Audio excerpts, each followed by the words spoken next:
नमस्कार दोस्तों, आज हम आपको गुरुवार की व्रत कथा सुनाएंगे। साथ ही गुरुवार के व्रत का महत्व भी बताएंगे।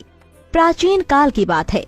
किसी राज्य में एक बड़ा प्रतापी और दानी राजा राज करता था। वो हर गुरुवार को व्रत रखता और भूखे और गरीबों को दान देकर पुण्य प्राप्त करता था। लेकिन ये बात उसकी रानी को अच्छी नहीं लगती थी। वो ना तो व्रत करती थी, ना ही किसी को एक भी पैसा दान में देती थी और राजा को भी ऐसा करने से मना करती थी। एक समय की बात है। राजा शिकार खेलने के लिए जंगल चले गए थे। घर पर रानी और दासी थी। उसी समय गुरु बृहस्पति देव साधु का रूप धारण कर राजा के दरवाजे पर भिक्षा मांगने आए। साधु ने जब रानी से भिक्षा मांगी तो वो कहने लगी, हे साधु महाराज, मैं इस दान और पुण्य से तंग आ गई हूँ। आप कोई ऐसा उपाय बताएं जिससे कि सारा धन नष्ट हो जाए और मैं आराम से रह सकूं। बृहस्पति देव ने कहा, हे देवी, तुम बड़ी विचित्र हो। संतान और धन से कोई दुखी होता है? अगर अधिक धन है तो इसे शुभ कार्यों में लगाओ। कुंवारी कन्याओं का विवाह कराओ, विद्यालय और बाग बगीचे का निर्माण कराओ, जिससे तुम्हारे दोनों लोग सुधरें। लेकिन साधु की इन बातों से रानी को खुशी नहीं हुई। उसने कहा कि मुझे ऐसे धन की आवश्यकता नहीं है जिसे मैं दान दूं और जिसे संभालने में मेरा सारा समय नष्ट हो जाए। तब साधु ने कहा, अगर तुम्हारी ऐसी इच्छा है तो मैं जैसा तुम्हें बताता हूँ तुम वैसा ही करना। गुरुवार के दिन तुम घर को गोबर से लीपना, अपने केशों को पीली मिट्टी से धोना, केशों को धोते समय स्नान करना, राजा से हजामत बनाने को कहना, भोजन में मांस मदिरा खाना, कपड़ा धोबी के यहाँ धुलने डालना। इस प्रकार 7 बृहस्पतिवार करने से तुम्हारा समस्त धन नष्ट हो जाएगा। इतना कहकर साधु रूपी बृहस्पति देव अंतर्ध्यान हो गए। साधु के अनुसार कही बातों को पूरा करते हुए रानी को केवल 3 बृहस्पतिवार ही बीते थे कि उसकी समस्त धन संपत्ति नष्ट हो गई। भोजन के लिए राजा का परिवार तरसने लगा।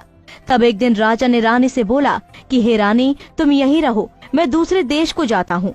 लेकिन यहाँ पर सभी लोग मुझे जानते हैं, इसलिए मैं कोई छोटा कार्य नहीं कर सकता। ऐसा कहकर राजा परदेश चला गया। वहाँ वो जंगल से लकड़ी काट कर लाता और शहर में बेचता। इस तरह वो अपना जीवन व्यतीत करने लगा। इधर राजा के परदेश जाते ही रानी और दासी दुखी रहने लगी। एक बार जब रानी और दासी को 7 दिन तक बिना भोजन के रहना पड़ा तो रानी ने अपनी दासी से कहा, हे दासी, पास ही के नगर में मेरी बहन रहती है। वो बड़ी धनवान है। तू उसके पास जा और कुछ ले आ ताकि थोड़ी बहुत गुजर बसर हो जाए। दासी रानी की बहन के पास गई। उस दिन गुरुवार था और रानी की बहन उस समय बृहस्पतिवार व्रत की कथा सुन रही थी। दासी ने रानी की बहन को अपनी रानी का संदेश दिया, लेकिन रानी की बड़ी बहन ने कोई उत्तर नहीं दिया। जब दासी को रानी की बहन से कोई उत्तर नहीं मिला तो वो बहुत दुखी हुई और उसे क्रोध भी आया। दासी ने वापस आकर रानी को सारी बात बता दी। सुनकर रानी ने अपने भाग्य को कोसा।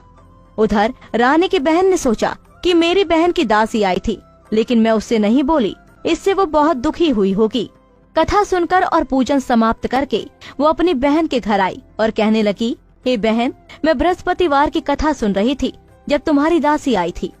रानी बोली, बहन, तुमसे क्या छिपाऊं, हमारे घर में खाने तक को अनाज नहीं था। ऐसा कहते कहते रानी की आंखें भर आई और रोते रोते अपने भूखे रहने की बात बताई।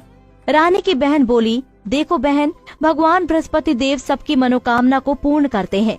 देखो, शायद तुम्हारे घर में अनाज रखा हो।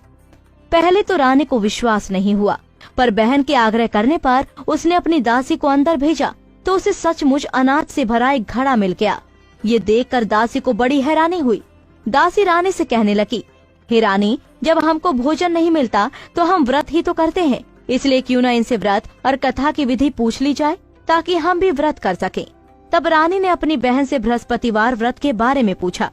उसकी बहन ने बताया, बृहस्पतिवार के व्रत में चने की दाल और मुनक्का से विष्णु भगवान का केले की जड़ में पूजन करें और दीपक जलाएं, व्रत कथा सुने और पीला भोजन ही करें। इससे बृहस्पति देव प्रसन्न होते हैं। व्रत और पूजन विधि बताकर रानी की बहन अपने घर को लौट गई। 7 दिन के बाद जब गुरुवार आया तो रानी और दासी ने व्रत रखा। गुड़साल में जाकर चना और गुड़ लेकर आई, फिर उससे केले की जड़ और विष्णु भगवान का पूजन किया। अब पीला भोजन कहाँ से आए, इस बात को लेकर दोनों बहुत दुखी थे। क्योंकि उन्होंने व्रत रखा था, इसलिए बृहस्पति देव उनसे प्रसन्न थे। इसलिए वे एक साधारण व्यक्ति का रूप धारण कर 2 थालों में सुंदर पीला भोजन दासी को दे गए। भोजन पाकर दासी प्रसन्न हुई और फिर रानी के साथ मिलकर भोजन ग्रहण किया। उसके बाद वे सभी गुरुवार को व्रत और पूजन करने लगे। बृहस्पति भगवान की कृपा से उनके पास फिर से धन संपत्ति आ गई, परंतु रानी फिर से पहले की तरह आलस्य करने लगी। तब दासी बोली, देखो रानी, तुम पहले भी इस प्रकार आलस्य करती थी। तुम्हें धन रखने में कष्ट होता था, इस कारण सभी धन नष्ट हो गया, और अब जब भगवान बृहस्पति की कृपा से धन मिला है तो तुम्हें फिर से आलस्य होता है। रानी को समझाते हुए दासी कहती है कि बड़ी मुसीबतों के बाद हमने ये धन पाया है, इसलिए हमें दान पुण्य करना चाहिए, भूखे मनुष्यों को भोजन कराना चाहिए और धन को शुभ कार्यों में खर्च करना चाहिए, जिससे तुम्हारे कुल का यश बढ़ेगा, स्वर्ग की प्राप्ति होगी और पितृ प्रसन्न होंगे। दासी की बात मानकर रानी अपना धन शुभ कार्यों में खर्च करने लगी, जिससे पूरे नगर में उसका यश फैलने लगा। इसी तरह की और भी जानकारी लेने के लिए हमारे चैनल को सब्सक्राइब करें और नई वीडियो की नोटिफिकेशन के लिए बेल आइकॉन दबाएं। अगर आप ये वीडियो फेसबुक पर देख रहे हैं तो वीडियो को लाइक और शेयर करें। साथ ही अपनी राय कमेंट बॉक्स में जरूर बताएं। धन्यवाद।